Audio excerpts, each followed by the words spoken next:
There is a rebel so powerful, he crossed his own name off the lists of hell and devoured the very source of divine eternal life.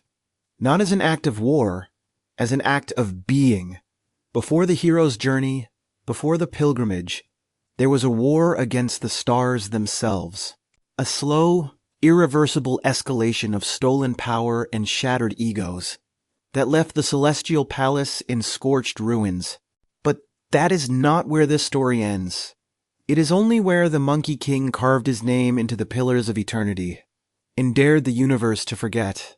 Now, let that image settle. Let your shoulders fall, just slightly, away from your ears. There is nowhere else you need to be.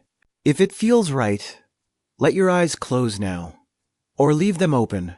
Either way, you are already where you need to be.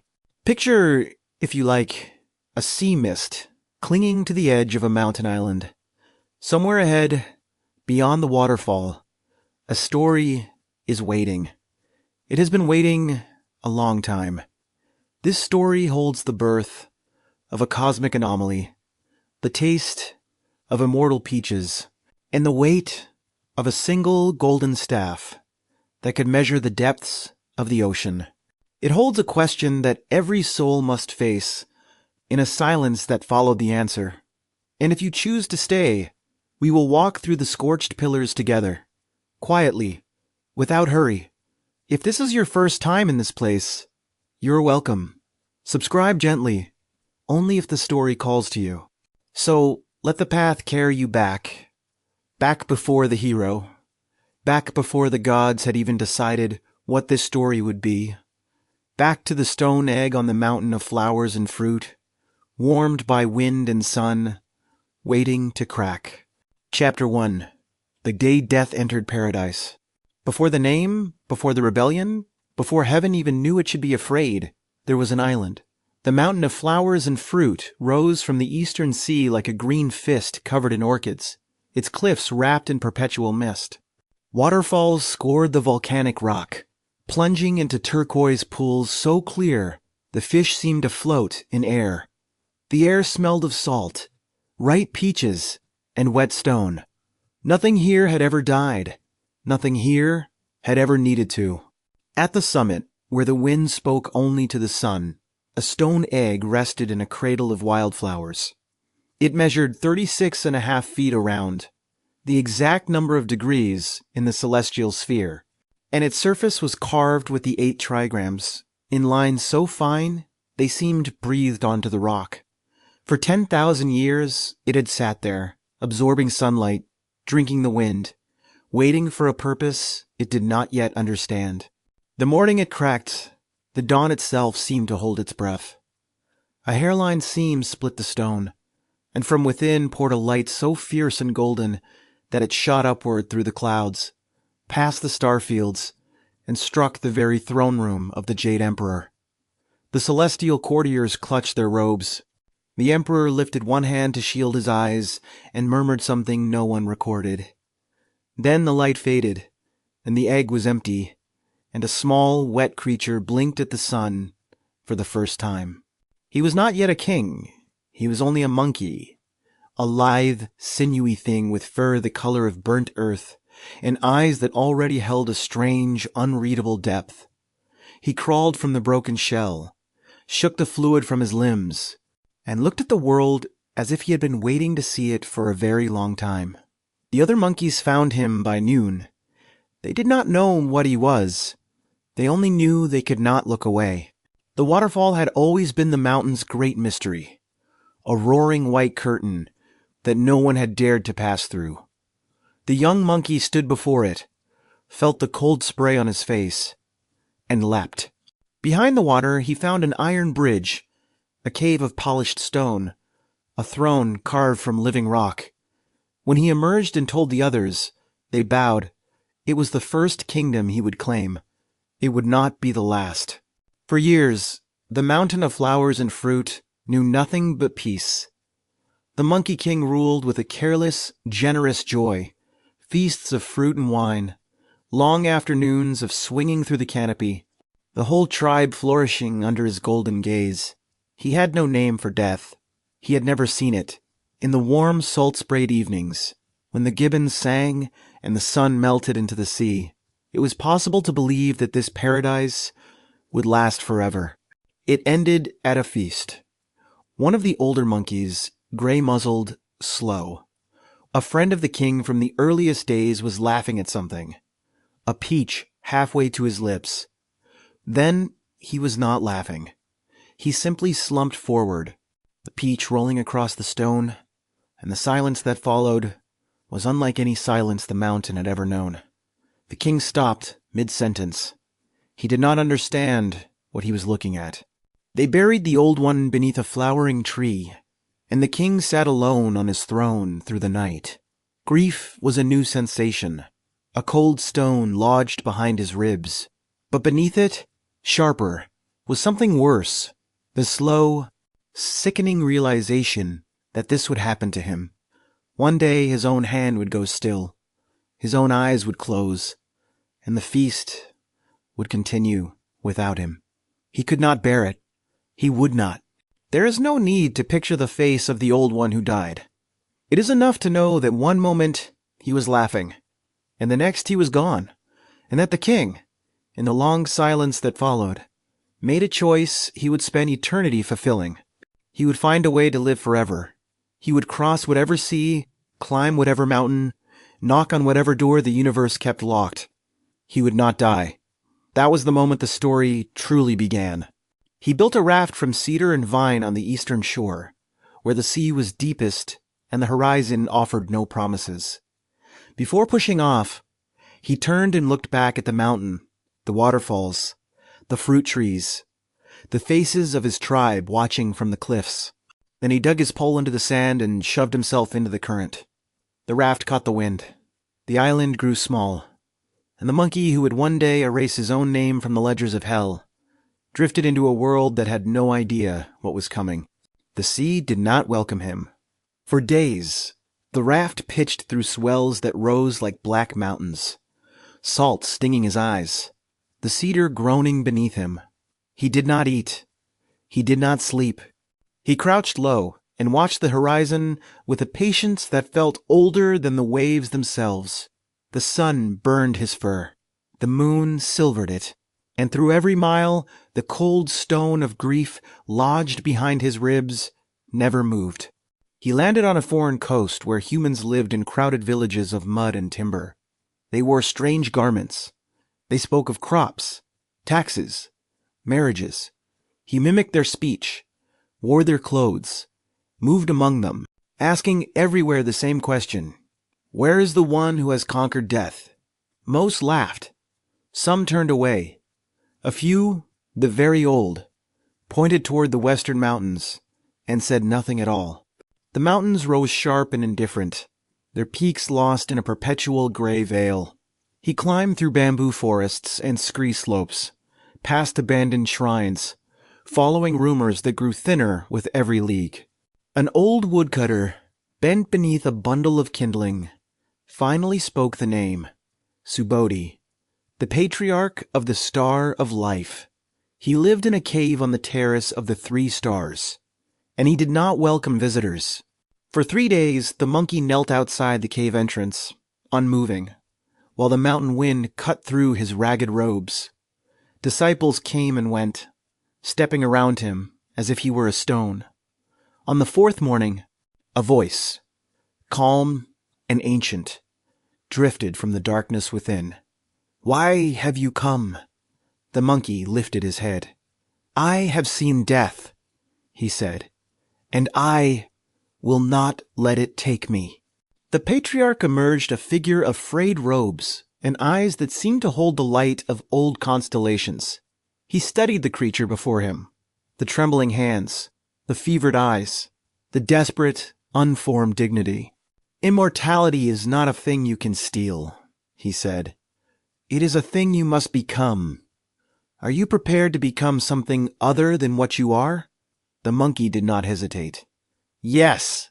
He was given a new name, one that spoke of awakening and emptiness, though he did not yet understand what it meant.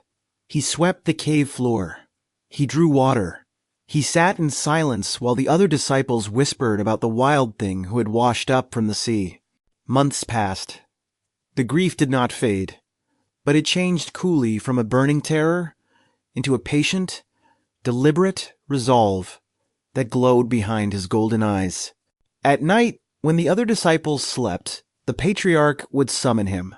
In the darkness of the cave, lit only by a single oil lamp, he began to teach. Not the secrets of immortality, not yet. First came the discipline of stillness, the long, slow unraveling of the need to move, to prove, to dominate. The monkey struggled. Every fiber of him wanted to leap, to fight, to tear the knowledge from the air itself. One evening, after a year of this, the patriarch called him close. "You have learned to sit still," he said. "Now tell me what you truly want. Not the answer you gave at the door, the answer beneath it." The monkey was silent for a long time. Then he spoke, his voice quieter than it had ever been. "I do not want to be afraid anymore. I want to be free." The patriarch's expression did not change, but something in the cave shifted. A warmth, a softening, as if the mountain itself had exhaled. "Freedom," he said, "is the hardest thing I could teach you. It will cost you everything. It will remake you.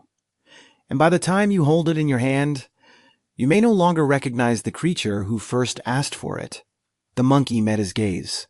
"Begin."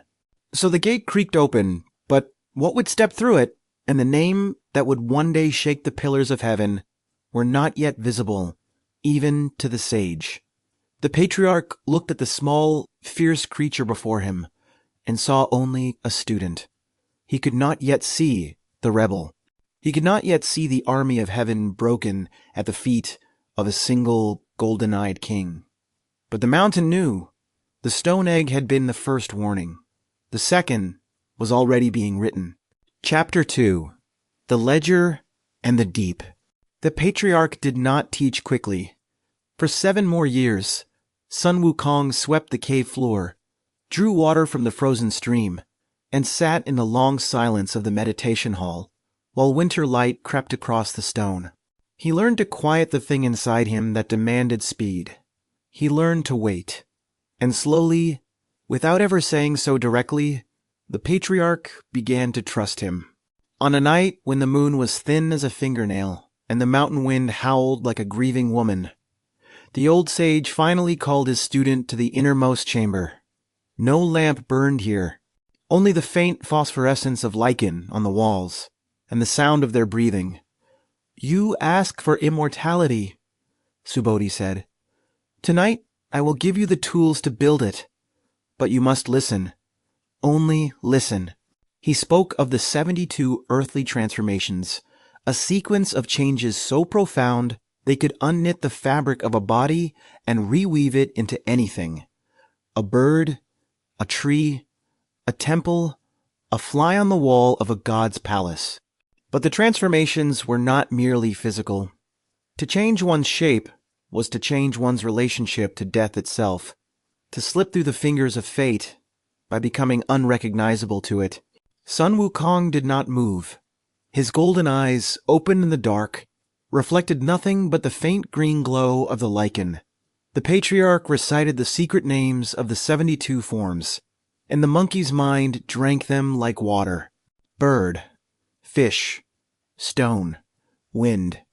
Each name settled into his memory with the weight of a pebble dropped into a deep well, sending ripples outward into a future he could already taste. When dawn broke, the patriarch walked him to a high ledge above the cloud line. "Now the clouds somersault," he said. "A single leap will carry you 108,000 li, the distance of a thought from one end of the universe to the other. But it will only work if your mind is empty of all distraction." Sun Wukong crouched, felt the wind beneath him, and let everything go. He vanished. The patriarch smiled once, then returned to his cave.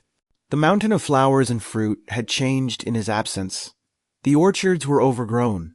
The water curtain cave was dark, and a demon king had moved into the lower slopes, terrorizing the tribe. When Sun Wukong landed among them, trailing cloud and crackling energy, his people did not recognize him. Then he laughed the same laugh, unchanged, and they fell at his feet, weeping with relief. He dealt with the Demon King in a single afternoon. The battle was not worth describing. A brief, furious blur of limbs and a final, decisive crack of a tree branch turned to a weapon. But the fight reminded him of something important. He had the power to become anything. What he needed now was a weapon that could match him. A weapon that would never break, never bend to any will but his own. The Dragon King of the Eastern Sea kept such things. The ocean opened for him like a torn curtain. He shot downward through the blue-black silence, past coral forests and the gaping mouths of trenches, until the Dragon Palace rose before him, a vast, green-lit city of coral spires and pearl-lit halls. The Dragon King received him with nervous courtesy, offering tea, asking questions. Sun Wukong got straight to the point. "I need a weapon. Show me everything." They brought halberds, spears, and great nine-toothed rakes. Sun Wukong hefted each one and set it aside. Nothing was heavy enough. Nothing was worthy. Then the Dragon Queen, hidden behind a coral screen, whispered something to her husband. "In the deepest trench," she said, "there was a pillar, the pillar that had once measured the ocean's depth. It had been glowing lately. Bring it," Sun Wukong said. The Rui Jingu Bang rose from the darkness, a colossal column of dark red-black iron, its two ends banded with ornate gold rings that burned with a soft, internal light. It was vast enough to hold up the sky. Sun Wukong stood before it, a tiny figure in the deep, and held out his hand. The staff shuddered. The gold rings flared. And then, impossibly, lovingly, it began to shrink until it rested in his palm like a needle. He closed his fingers around it. The ocean trembled. He did not leave the ocean immediately. He tested the staff, expanding it to a pillar that pierced the waves, shrinking it to a splinter tucked behind his ear. The Dragon King, pale and trembling, offered him a suit of golden chainmail as a parting gift, desperate for the storm to leave. Sun Wukong accepted it with a grin, donned the armor, and shot upward through the sea. The water broke white above him. The feast on the mountain of flowers and fruit lasted for days. The tribe had never seen such power, their king in golden armor. A weapon that answered his thoughts, his laughter echoing across the sea cliffs. But in the quiet hours before dawn, while the others slept off the wine, Sun Wukong sat alone, turning the staff over in his hands. Immortality, he knew, was not yet complete. Death still had his name. One evening, after too much wine, he lay beneath a peach tree and let his breathing slow. His body fell into a trance, and something within him, something older than the transformations, older than the staff, detached itself and sank. Down it went, through stone, through root, through the cold bedrock of the world, until it entered a gray, silent realm where the air smelled of old parchment and rusted iron. The hall of darkness stretched before him, a vast, bureaucratic underworld of endless shelves and ledgers bound in black. The 10 kings sat in their high chairs, their faces masks of official indifference. They did not understand what had entered their court. They told him there had been a mistake, that his soul was not yet scheduled. Sun Wukong laughed, and the sound cracked the stone floor. He demanded the ledgers. The kings hesitated, and he began to break things, inkstones, soul mirrors, the very table of judgment. They brought the books.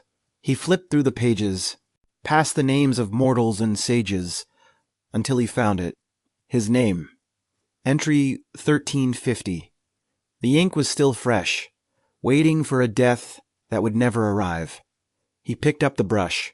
You do not need to imagine the sound the brush made, only the quiet that followed, a silence that reached from the underworld to the stars. He struck the name through in a single violent stroke. the wet ink bleeding across the parchment. Then he tore the page.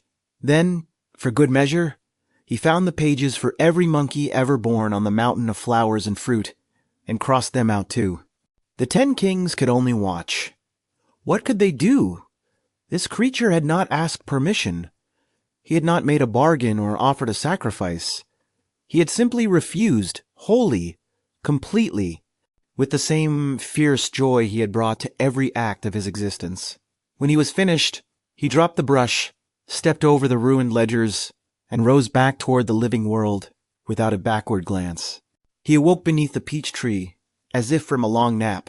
The sun was warm. The fruit was ripe. His tribe was still sleeping around him, their chests rising and falling in the easy rhythm of the deathless. He had done it! He had unstitched himself from the fabric of mortality, and somewhere far above, in the jade-walled courts of heaven, a vibration ran through the celestial bureaucracy like the first tremor of an earthquake. The Dragon Kings had already filed their complaints. Now the 10 kings added theirs, a creature who defied the deep, who tore the ledgers of life and death, who answered to no one. The Jade Emperor read the reports, his face unreadable. He had ruled heaven for countless aeons and had seen many strange things. But this small, golden-eyed king from a distant island was something new, something that would require a careful response. Heaven debated.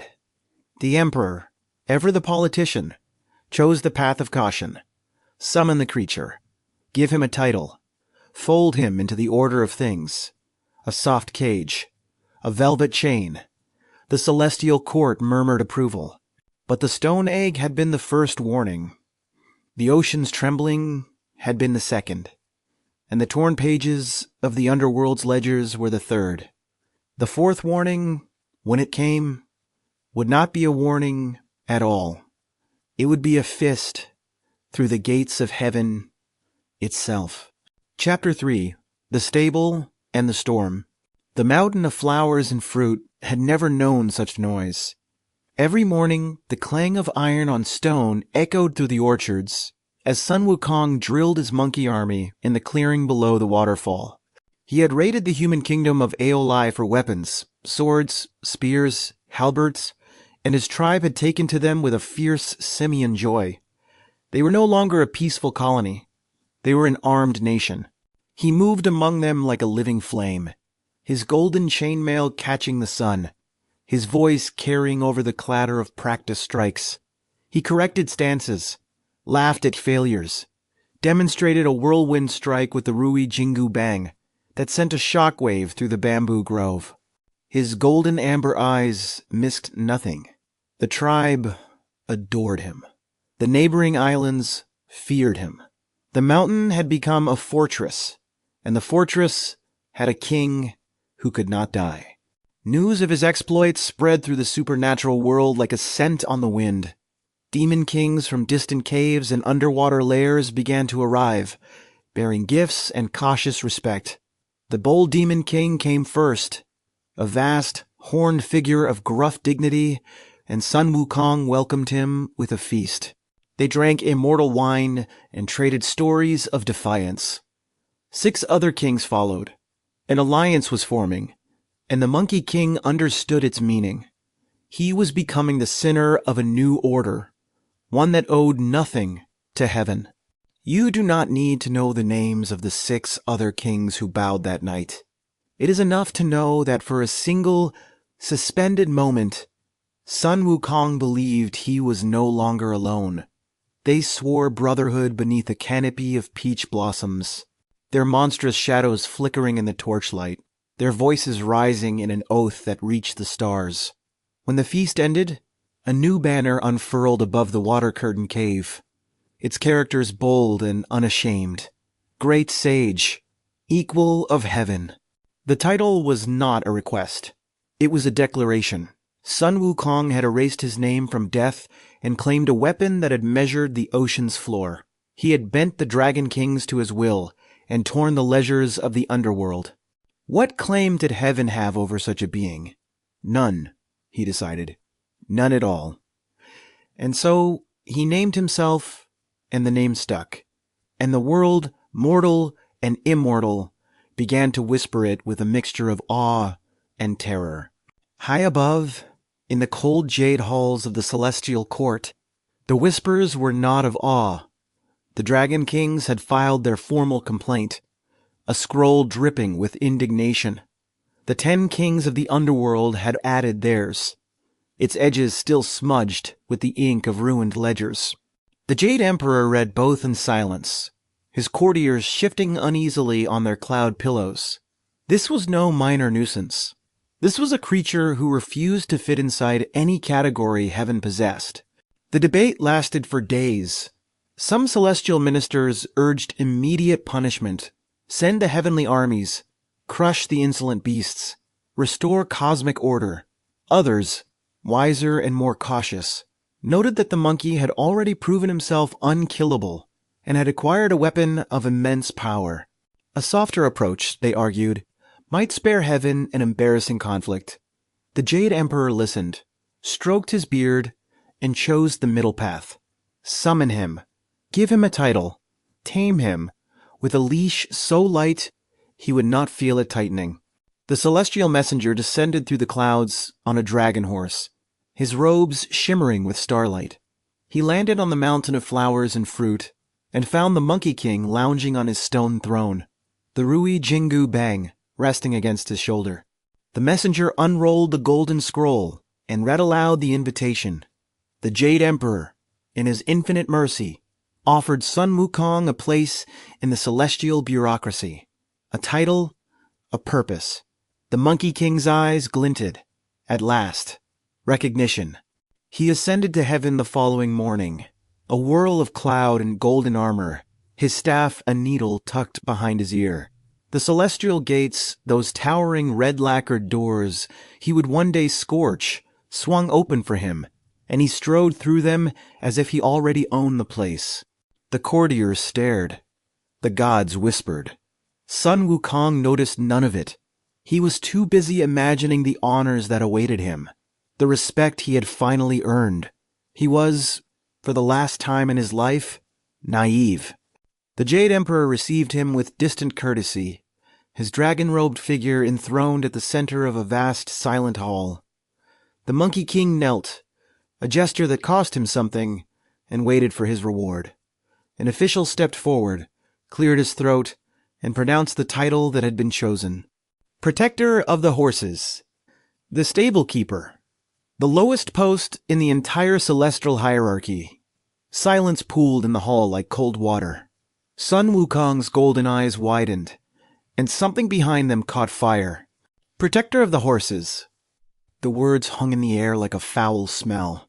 Sun Wukong remained kneeling for one breath longer than necessary, his hands tightening on his thighs, his tail rigid. He had erased his own name from the ledgers of death. He had bent the ocean to his will, and they offered him a stable. The Jade Emperor's face was smooth as polished jade. The COURT waited. No one spoke. He rose. He did not bow. His golden amber eyes swept the hall, the ranks of immortal officials, the silk-robed ministers, the gods who had never once been asked to prove their worth. And he understood, fully and for the first time, that he had been invited here not as an equal but as a problem to be managed. The velvet cage was real. Its bars were made of titles and condescension. He could already feel them closing around his ribs. For a short, furious season, he performed the role. He inspected the celestial stables, counted the dragon horses, endured the smirks of underlings who knew exactly what his title meant. He told himself he was learning heaven from the inside, gathering intelligence, waiting for the right moment. But the lie wore thin. Every morning, he awoke in the cold servants' quarters. And every morning, the rage grew hotter and quieter, coiling in his chest like a spring. The breaking point arrived without ceremony. A minor official, passing through the stables, made an offhand remark about the beast from below, who had finally been housebroken. He did not even look at Sun Wukong as he said it.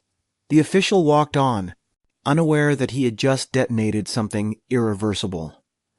The Monkey King stood motionless among the horses, his golden eyes burning, and then he began to laugh, a low, dangerous sound that echoed off the jade walls.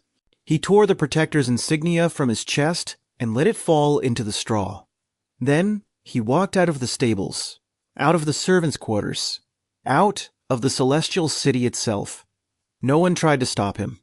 Some instinct older than protocol told the guards to stand aside. The red lacquered gates swung shut behind him, and he plummeted back toward the mountain of flowers and fruits like a meteor, trailing cloud and fury, the Rui Jingu Bang already expanding in his grip. His tribe met him on the cliffs. They saw his face, the humiliation, the coiled rage, and understood without words that something had broken. The Bull Demon King and the other sworn brothers gathered in the water curtain cave, their monstrous faces lit by torchlight. Sun Wukong told them everything. The false invitation, the stable, the smirk of an official who would never walk again. The cave filled with a heavy, charged silence. That night, he raised the banner higher. Not just Great Sage, Equal of Heaven. That title was now a challenge.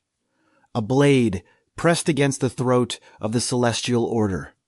He reorganized his army, summoned allies from every corner of the supernatural world, and fortified the mountain with traps and enchantments. The drums beat through the night. The orchards were cleared for war. The monkeys sharpened their stolen swords, and the demon kings sharpened their grudges. Heaven, for its part, did nothing. The Jade Emperor had been informed of Sun Wukong's departure, his torn insignia, his angry descent. The court debated once more, but no army was dispatched. Perhaps they believed the tantrum would burn itself out. Perhaps they were afraid. The stable keeper had become a problem again, but no one in the celestial bureaucracy wanted to be the one to say it. So they waited, and the mountain grew stronger. The ecosystem of the mountain of flowers and fruit changed during those months. The island had always been a paradise. Now it was a war camp. The scent of ripe peaches mixed with the smell of forge fires and sharpening stones. Monkeys drilled in the clearing, their movements precise and deadly. The waterfall, once a symbol of hidden kingship, now guarded an armory. And at the center of it all, Sun Wukong sat on his stone throne, the Rui Jingu Bang across his knees, waiting for the response he knew must come. He did not have to wait long. The velvet cage had failed. The insult had been delivered. And heaven, in its arrogance, still believed it could manage the creature it had made. But the Monkey King had learned something during his brief time among the gods. The celestial hierarchy was not unshakable. It was old, slow, and soft, and he was none of those things. The next move was his.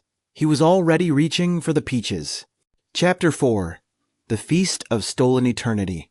Heaven's second invitation arrived wrapped in silken apology. The celestial messenger, visibly nervous, unrolled a golden scroll that spoke of a new title. Great Sage, Equal of Heaven and Guardianship of the Immortal Peach Garden. Sun Wukong listened without expression. The Rui Jingu Bang, a cold weight across his shoulders. He understood now. They would offer him anything except respect. He accepted anyway. He had already decided what the visit was worth. The ascent was different this time. No eager anticipation. No golden blur of pride. He rose through the clouds slowly, his face unreadable, the staff and needle behind his ear.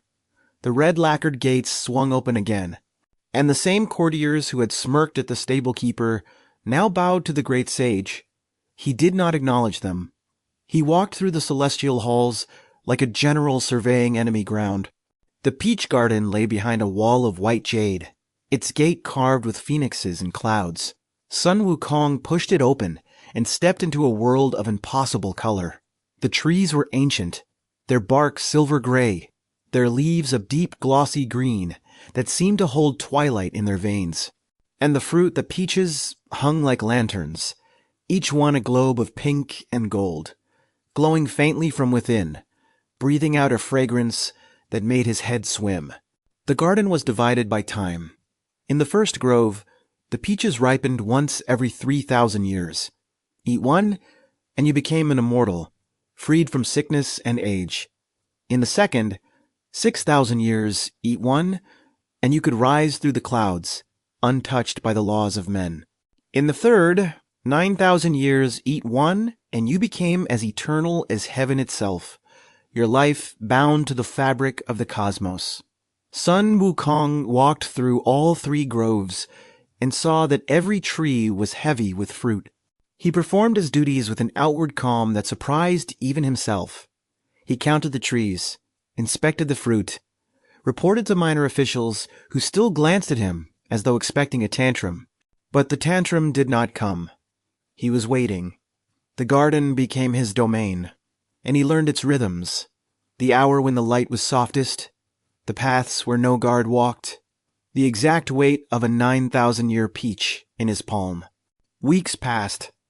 The celestial court began preparations for a great event, the Peach Banquet, an ancient gathering where the highest immortals would be served the ripest fruit, the finest wine, and the golden elixirs of Lao-Tzu. Sun Wukong heard the whispers in the corridors, saw the silk banners being hung in the banquet hall, watched the guest list being compiled on a scroll of jade-edged parchment. His name was not on it. He confirmed it himself. Walking into the banquet hall under the pretense of inspecting the arrangements, the seating chart was already laid out. The Queen Mother, the Jade Emperor, the Star Lords, the Ocean Dragons, the Bodhisattvas and immortals of every rank. He scanned the names twice, slowly, his golden amber eyes moving down the list like a blade. Great Sage, Equal of Heaven, was nowhere. The title they had given him was not even real enough to earn a chair. He stood in the empty hall for a long time. The silk banners stirred in a breeze that smelled of peach blossoms and wine. Somewhere, a celestial orchestra was rehearsing. Sun Wukong did not rage. He did not break anything. He simply understood, with a clarity that was colder than any furnace, that he had been played for a fool twice, once with a stable and once with a garden. Heaven thought him a beast who could be distracted with fruit. That evening, he returned to the peach garden and walked to the oldest grove.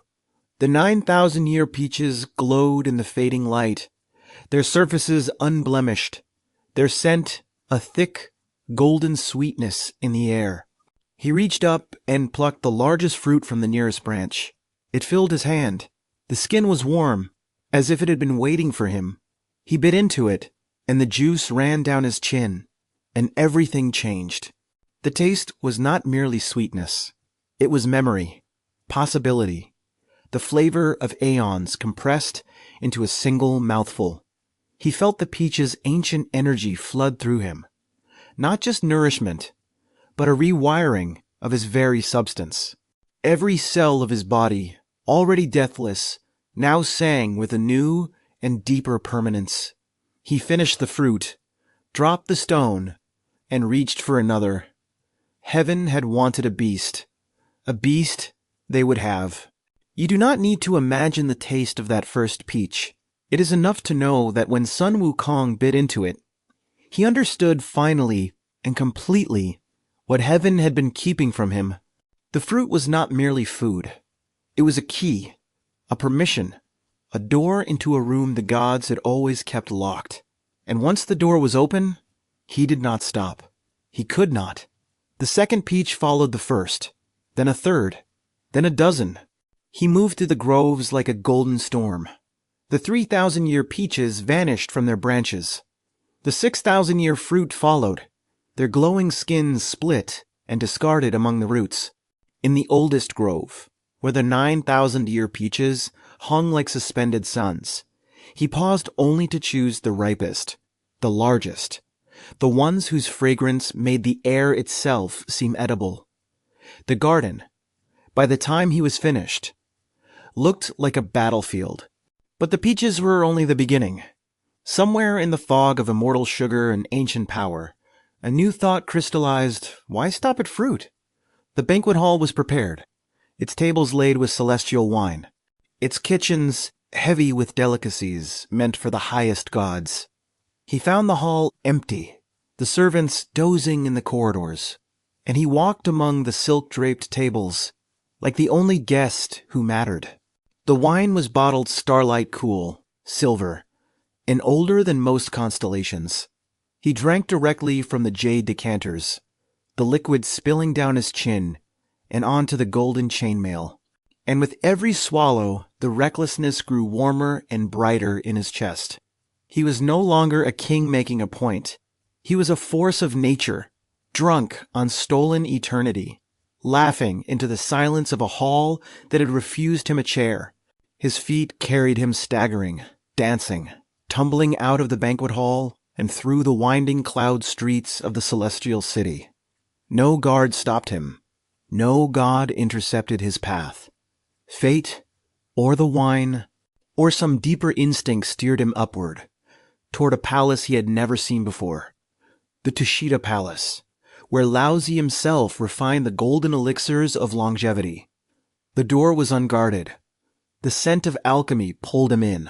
The workshop was a cathedral of copper and silence, its shelves lined with gourd-shaped bottles that glowed from within. Sun Wukong stood among them, swaying slightly, his golden amber eyes reflecting 100 tiny points of amber light. These were the elixirs meant for the Jade Emperor's own court, the concentrated essence of cosmic vitality, refined over millennia. He uncorked the first gourd and swallowed its contents in a single motion. The heat hit him like a star going nova. He drank the elixirs the way he had eaten the peaches with abandon, with joy, with the fierce certainty that he was owed every drop. Gourd after gourd emptied into his throat, each one layering a new immortality onto the old, until his body hummed with so many forms of eternal life that even the concept of death seemed a distant, laughable rumor. He was no longer merely immortal. He was saturated with it, drunk on it, burning with it. When the last gourd was empty, he stood in the center of the ruined workshop and let the silence settle around him. A single, cold thread of clarity cut through the drunken warmth, the knowledge that there was no apology that could undo this, no diplomatic path that could smooth over what he had just consumed. He had not merely stolen from heaven, he had eaten the very substances that defined divine privilege. There was no going back. There never had been. He fled downward, out of the celestial city, past the red-lacquered gates that would soon become a battlefield. The cloud somersault carried him home, but it was a different creature who landed on the white sand shore of the mountain of flowers and fruit. His tribe saw him first, his fur standing on end, his golden armor sticky with wine and elixir dust, his eyes blazing with a light that was no longer entirely his own. They cheered. They did not yet understand what was coming. He distributed what he could, peaches, wine, the lingering glow of stolen divinity, and the mountain erupted in a feast that lasted through the night. But above them, in the cold jade halls, the gods were finally counting what they had lost. The Queen Mother's garden stood stripped. The banquet hall was a wreck. And the Jade Emperor, for the first time in eons, understood that the creature from the eastern island was not a problem to be managed. He was a war waiting to begin. The armies of heaven were already mustering. The Havoc was about to start. Chapter 5. The Furnace and the Palm. The sky above the mountain of flowers and fruit did not darken gradually. It tore open. One moment, the dawn was pale gold and peaceful. The next, the clouds split along a seam of crimson fire, and the armies of heaven poured through, 100,000 celestial soldiers, their armor glittering with stolen starlight, their banners snapping in a wind that smelled of ozone and divine wrath. The monkeys looked up. Their king was already smiling. Sun Wukong stood alone on the highest cliff. The Rui Jingu Bang extended to its full battle length, its gold rings blazing like captive suns. He did not wait for the armies to form ranks. He did not exchange words with the celestial generals. He simply launched himself into the sky, a golden comet trailing cloud and fury. and the first wave of soldiers broke against him like a wave against a cliff that had been waiting for the sea. The Rui Jingu Bang moved like a living thing.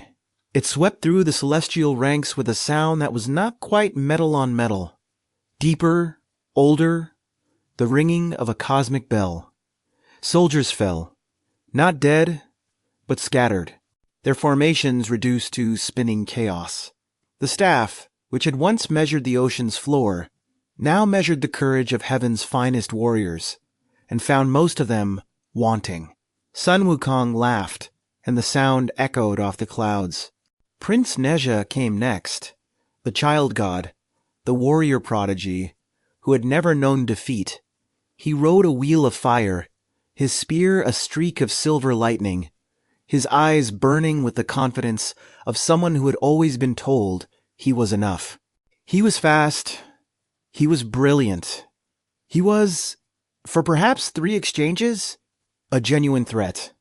And then the Rui Jingu Bang caught a spear and snapped it like a dry branch. Nezha fell, not in disgrace, but in awe. He had never encountered a creature who fought without deference to the celestial order, who moved through the battle as if the rules of war were suggestions written in a language he could not read. Sun Wukong did not gloat.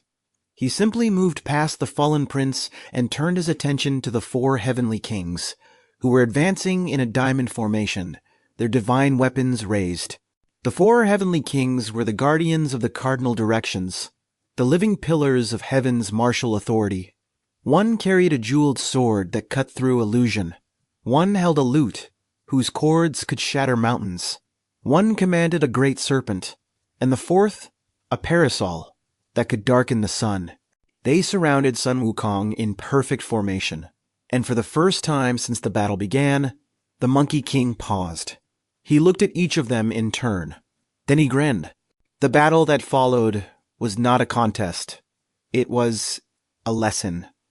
Sun Wukong multiplied himself 12 copies.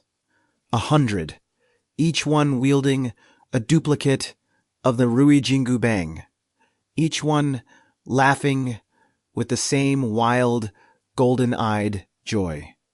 The 4 heavenly kings fought bravely. They fought with every divine technique they had mastered over eons, and one by one, they fell. The parasol was torn. The serpent fled. The lute's strings snapped.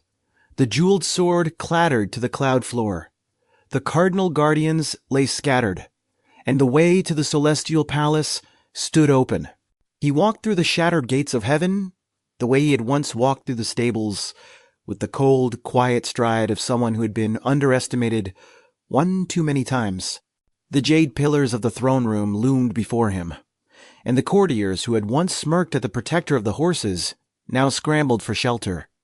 The Jade Emperor remained on his throne, his face a mask of forced composure, but his knuckles were white on the armrests. It was not yet victory. Heaven had one more weapon, a god who did not fight with armies or divine treasures, but with patience and precision. Erlong Shen, the nephew of the Jade Emperor, descended from the upper heavens, with his true-seeing eye blazing in his forehead. He did not attack. He watched.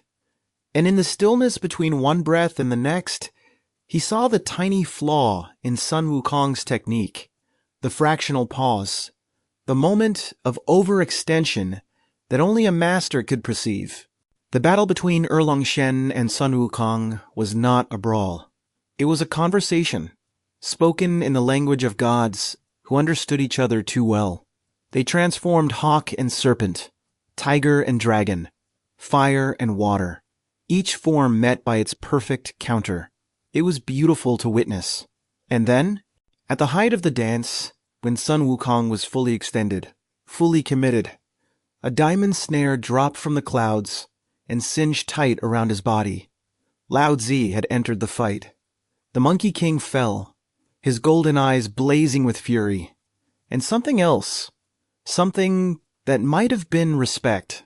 They dragged him to the execution grounds, a flat expanse of white jade at the edge of the celestial city, where no grass grew and the air smelled of old lightning.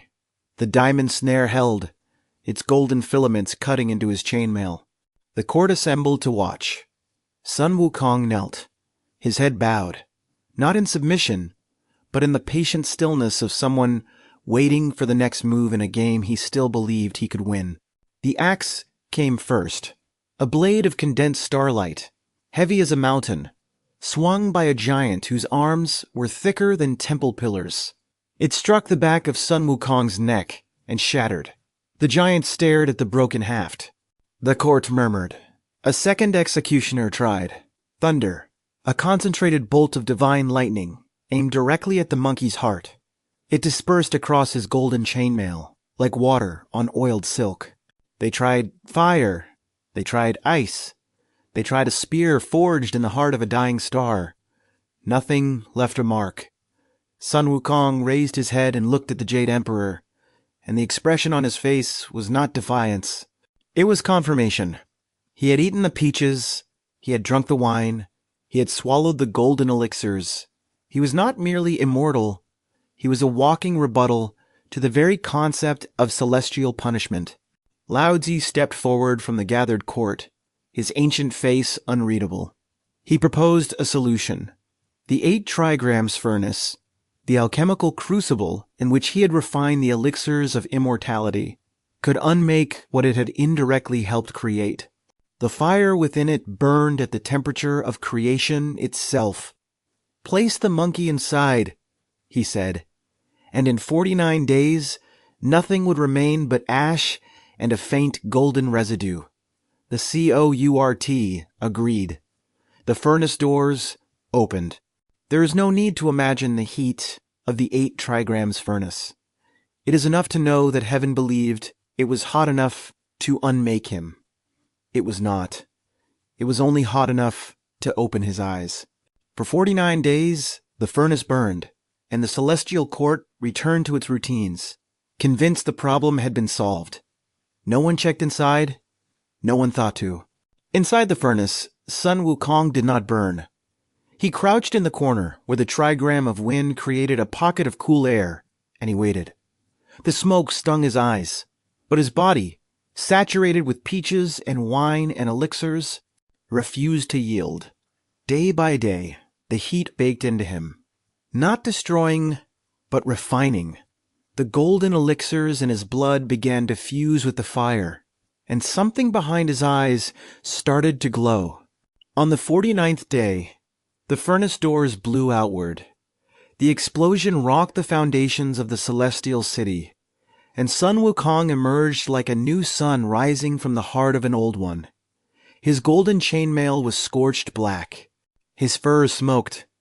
But his eyes were no longer merely golden. They were molten, blazing. The fiery golden eyes that could see through all illusion, all deception, all lies.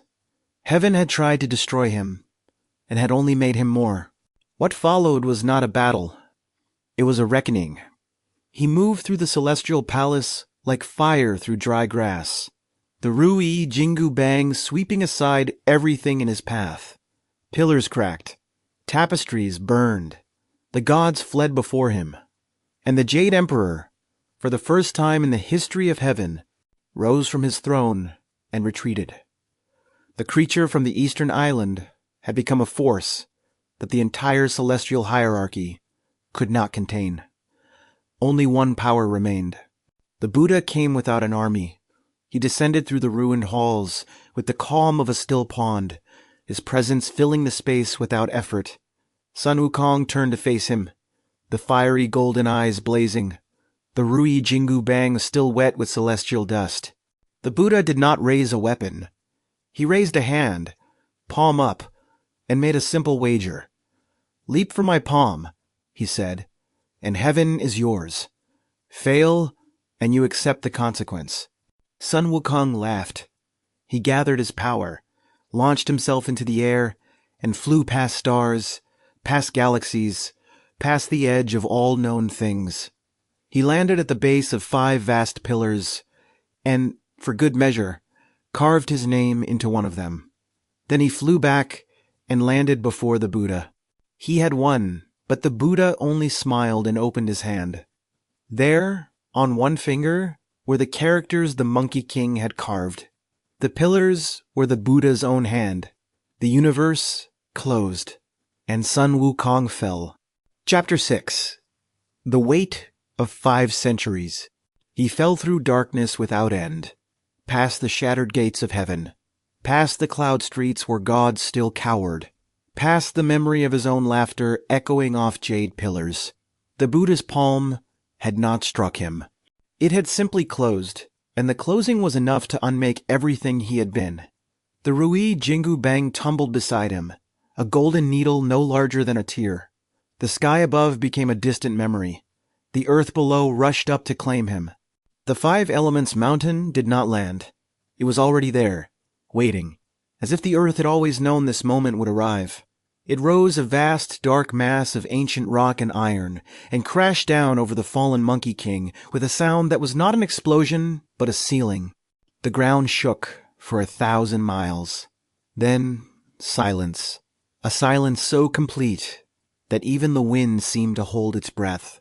The rebel was buried. The mountain sat upon him like a verdict. One hand remained visible. It jutted from the base of the mountain, fingers splayed, clawing at the air with a desperation that had never been part of Sun Wukong's vocabulary until this moment. Above it, on the mountain's peak, the Buddha placed a golden seal, a strip of blessed silk that blazed with characters of binding. The seal caught the light of the distant sun, and the hand beneath the mountain stopped moving. It would not move again for a very long time. Heaven celebrated with a banquet that tasted of relief. The same hall Sun Wukong had wrecked was hastily restored. New silk banners, fresh jade plates, wine poured with trembling hands. The Jade Emperor returned to his throne, his composure reassembled, his voice steady, as he praised the Buddha and honored the generals who had survived. But no one mentioned the broken pillars. No one spoke of the protector of the horses. The celebration was loud, and beneath the loudness, it was afraid. The mountain of flowers and fruit did not celebrate. The monkeys gathered on the white sand shore, staring at the horizon where their king had ascended in a blaze of golden armor. Days passed. The orchards ripened and rotted. The water-curtained cave stood empty, its stone throne gathering dust. The bull demon king visited once, stood in silence at the cave entrance, and left without a word. The tribe was immortal. Their king had seen to that. But immortality, they were learning, was not the same as joy. Sun Wukong could not see the mountain from where he lay. He could only feel it, the crushing weight of stone and iron pressing down on his spine, his ribs, his skull. The earth wrapped around him like a fist. He could breathe, but each breath was a negotiation. He could see, but only the gray stone inches from his face. His fiery golden eyes, which had pierced all illusion, now saw nothing but darkness and the slow passage of the sun through a crack in the rock. The first winter was the hardest. The cold seeped into his bones, a sensation he had not felt since he was a mortal monkey weeping at a funeral. Snow covered his exposed hand, and he could not shake it off. The Buddha's seal glowed through the blizzards, a constant reminder that this was not a punishment that would end with the thaw. He screamed into the stone, and the stone swallowed his voice. He had been a king. He had been a god. Now he was a prisoner, and the universe was indifferent. The celestial guardians came once each century to ensure the seal held. They were minor gods, functionaries, the kind of officials Sun Wukong would have scattered with a flick of his tail. Now they stood over his hand, made notes on jade tablets, and departed without a word. One of them, a young deity with nervous eyes, paused once and looked at the fingers splayed against the rock. He almost spoke. Then his senior gestured sharply, and they were gone. The moment passed. The centuries did not. News of the Monkey King's fall spread through the supernatural world like ripples in a pond. Some creatures rejoiced.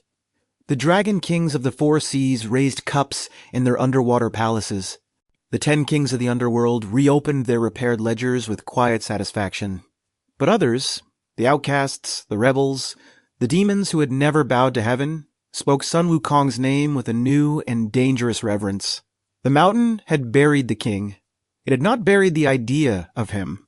Far away, on a mountain peak, wreathed in perpetual mist, the Bodhisattva Guanyin stood before a small temple and held a golden band in her open palm. It was simple, a circlet of burnished gold, unadorned, delicate, but it hummed with a power that made the air around it shiver. She looked at it for a long time, then closed her fingers. The band was not yet needed. The monk who would one day wear a pilgrim's robe had not yet been born, but the Bodhisattva was patient. She knew what was coming. There is no need to count the seasons he spent beneath the mountain. It is enough to know that the first winter was the hardest, and that by the 500th he had forgotten the taste of peaches entirely. Spring came and went, marked only by the faint warmth of meltwater seeping through the rock. Summer brought insects that crawled across his unmoving hand. Autumn dropped leaves he could not see. Winter returned like a creditor. He stopped counting. His mind, in those centuries, became a strange and cavernous place. At first, he raged, replayed every battle, every insult, every moment he might have dodged the diamond snare or outwitted the Buddha. Then the rage cooled into something harder and quieter.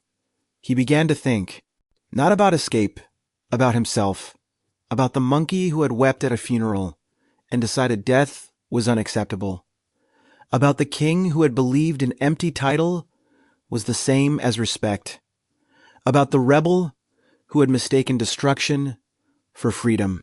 The hand above the earth weathered like stone. Rain carved channels between his fingers.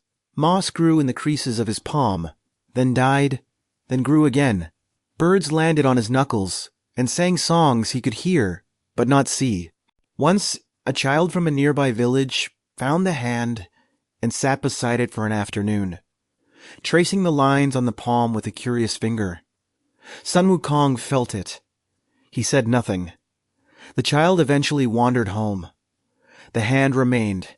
The mountain of flowers and fruit, in his absence, became a legend. The monkey tribes scattered into the surrounding islands. Their immortality, a strange burden. They could not die, but they could grieve, and they grieved for centuries. The water curtain cave became a shrine, its entrance guarded by old monkeys who still remembered the sound of their king's laughter. Pilgrims came, demons, outcasts, the curious to stand where the great sage had once stood. They left offerings of fruit and iron. The fruit rotted, the iron rusted, the legend grew. Heaven, too, had changed. The celestial bureaucracy had been humiliated, and humiliation is a wound that festers or reforms. In the centuries after the Havoc, a slow, quiet restructuring took place.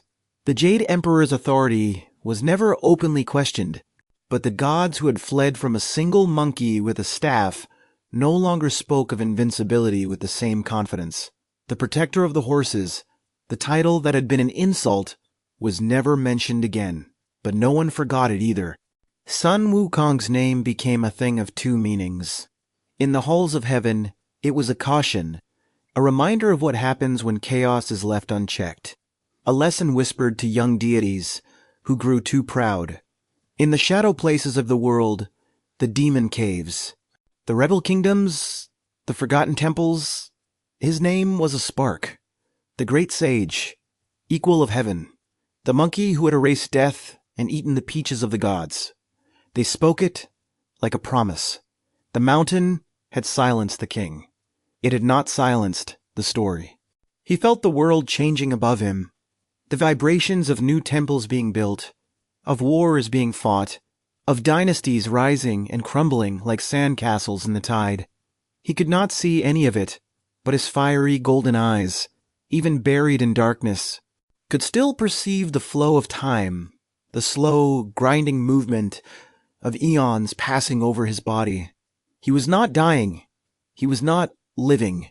He was waiting. And waiting, he began to understand, was its own form of discipline. The Bodhisattva Guanyin did not forget. She moved through the world with the patience of someone who understood that redemption cannot be hurried. She visited the mountain of flowers and fruit once, stood in the empty water-curtained cave, and left a single lotus blossom on the stone throne. Then she continued east, toward the Tang Empire, where a monk named Xuanzang was preparing for a journey he did not yet understand. The golden headband remained in her sleeve. Its time was approaching. The monk's name was not yet spoken on the wind that reached the mountain.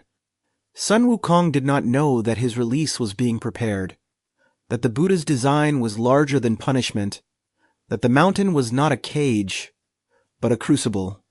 He only knew the weight of stone and the taste of iron and the slow, grinding passage of centuries. But something in him, the same thing that had cracked the stone egg, that had leapt through the waterfall, that had refused to die, remained intact. It flickered in the darkness like a candle the wind could not reach. Above the mountain, the golden seal still blazed. The hand still jutted from the rock, motionless, patient, weathered by half a millennium of rain and sun. The world had moved on without him. Heaven had rebuilt. The monkey tribe had scattered. The legend had grown. But the monk was coming, a quiet man in a pilgrim's robe, carrying a staff and a mandate from the Buddha himself. He did not yet know that the mountain held a prisoner who would one day call him master. The seal held. The hand waited. The story was not over. Chapter 7. The Road That Outlasts the Stars. The monk Tang Sanzang had been walking for many months when he first saw the mountain. It rose from the barren plain like a clenched fist, its slopes dark with ancient stone, its peak lost in a permanent ring of cloud. The road led directly toward it, as roads in pilgrimage stories always do. He did not yet know what lay buried there. He only knew that a voice in a dream had told him to follow the road until the mountain spoke. What spoke first was not the mountain.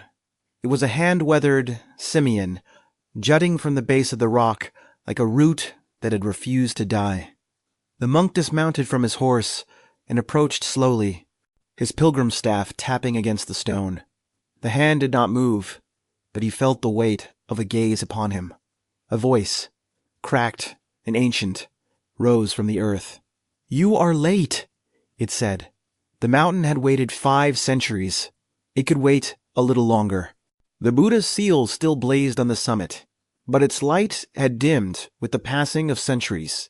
Tang Sanzang climbed, his sandals slipping on loose screed, and when he reached the seal, he knelt and prayed, not as a scholar, but as a pilgrim who had come to understand that some burdens were meant to be lifted. The golden characters flared once, brilliantly, and then the seal dissolved. The mountain groaned, the stone cracked, and Sun Wukong rose from the earth like a creature being reborn. He emerged blinking into a light he had not seen for half a millennium. His golden chainmail was tarnished to the color of old bronze. His fur was matted with centuries of dust. But his eyes, those golden amber eyes that had once burned with the fire of a dying star, were calm now, steady, focused on the slight figure of the monk who stood before him.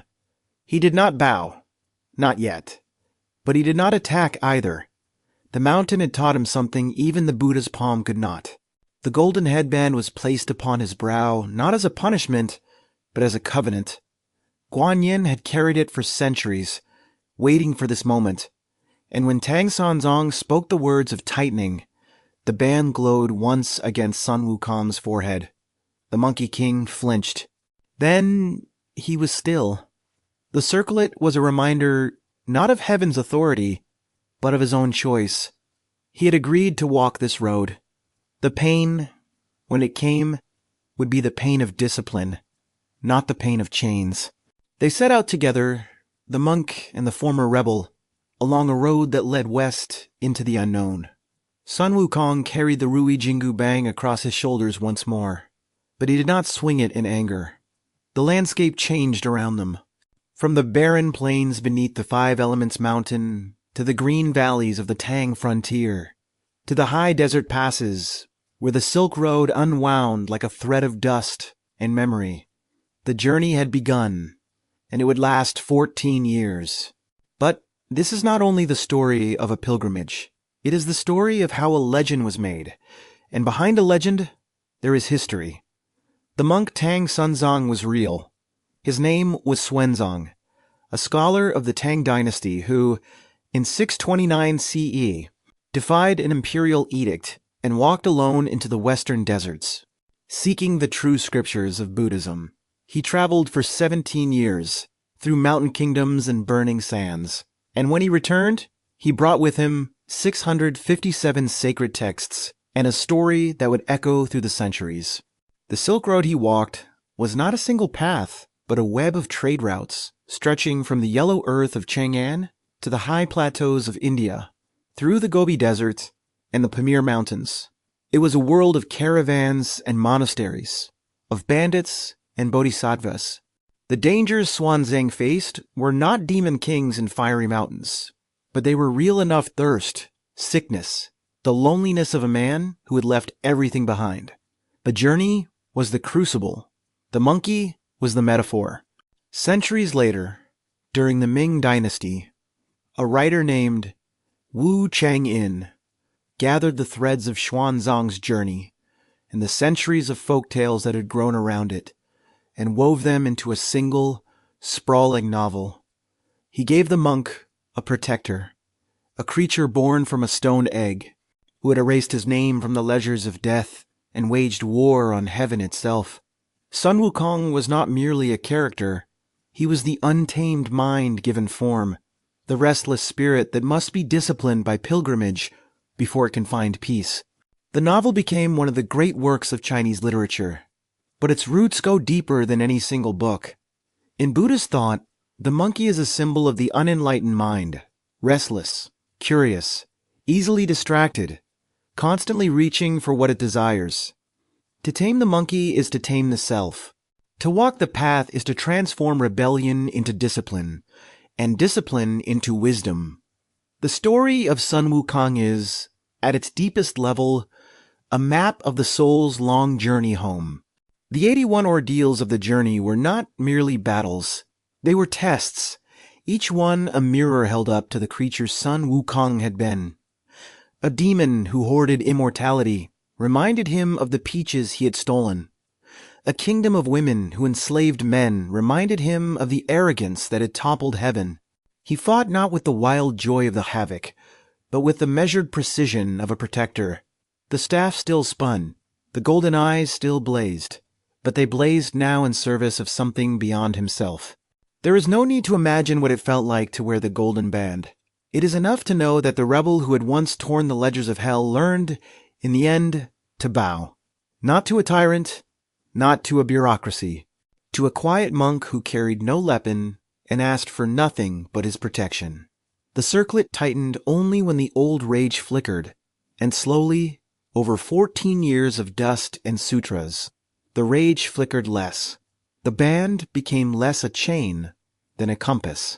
At the journey's end, in the holy land of the western heaven, the Buddha did not punish Sun Wukong. He named him the victorious fighting Buddha, a title that held both the chaos of the havoc and the discipline of the pilgrimage in a single, balanced breath.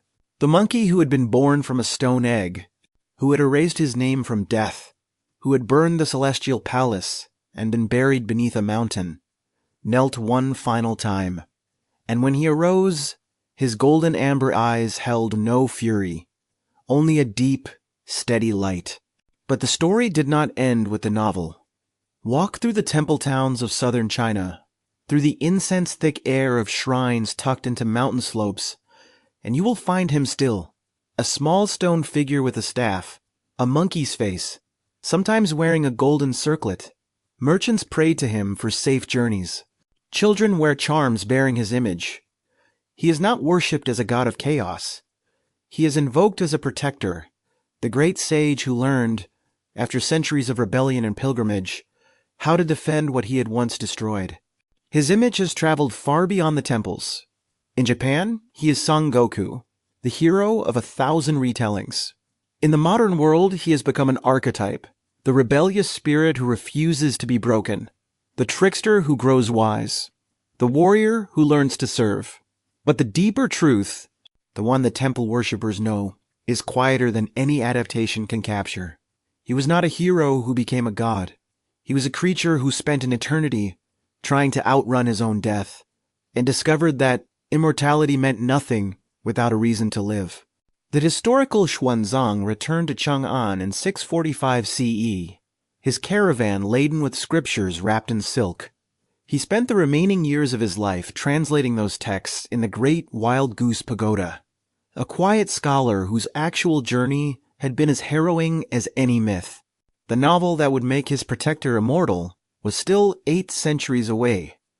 But perhaps Wu Qingyin understood something essential when he placed a monkey at the center of that journey.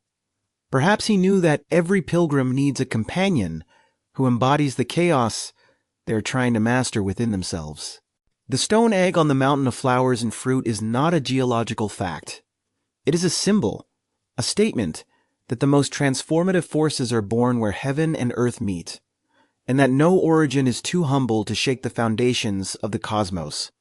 The peaches he stole are not fruit. They are the divine privileges that every soul longs for, and no soul is simply given. The furnace that failed to burn him is the suffering that refines rather than destroys. Every episode, every battle, every humiliation is a step on a map that leads not outward to conquest, but inward to understanding. He had asked the patriarch Subodhi for freedom, and he had received it, but not the freedom he imagined. Not the freedom to do whatever he wished, to tear down whatever galled him, to carve his name into the pillars of eternity, and dare the universe to forget. The freedom he found at the end of the road was quieter and far more difficult. It was the freedom to choose his bonds, to wear the golden headband, not as a slave, but as a disciple, to wield the staff, not for destruction, but for protection, to bow to a mortal monk and discover that bowing could be an act of strength. His war was never truly against heaven. It was a long, terrified, magnificent scream against the one cage no spell could break. His own death. He erased his name from the ledgers. He ate the peaches of the gods. He swallowed the golden elixirs and burned in a furnace that could unmake creation. And in the end, he did not defeat death by becoming immortal. He defeated it by becoming someone who did not need to live forever to matter. The journey west was not his punishment. It was his answer. The mountain had held him long enough for him to hear it. The stone egg still rests on the mountain of flowers and fruit, in the country of the mind where all true myths are stored. The waterfall still pours over the hidden cave. The golden staff still leans against the throne, waiting for a hand that knows its weight. And somewhere on a road that stretches between the empire of the self and the distant country of enlightenment, a small figure walks westward, part pilgrim, part guardian, part rebel, who has outgrown his rebellion. He does not look back. He does not need to. The stars above him are the same stars that once startled the Jade Emperor. They have watched him fall. They have watched him rise. And they are still watching, with the quiet, patient light of things that have always known how the story ends.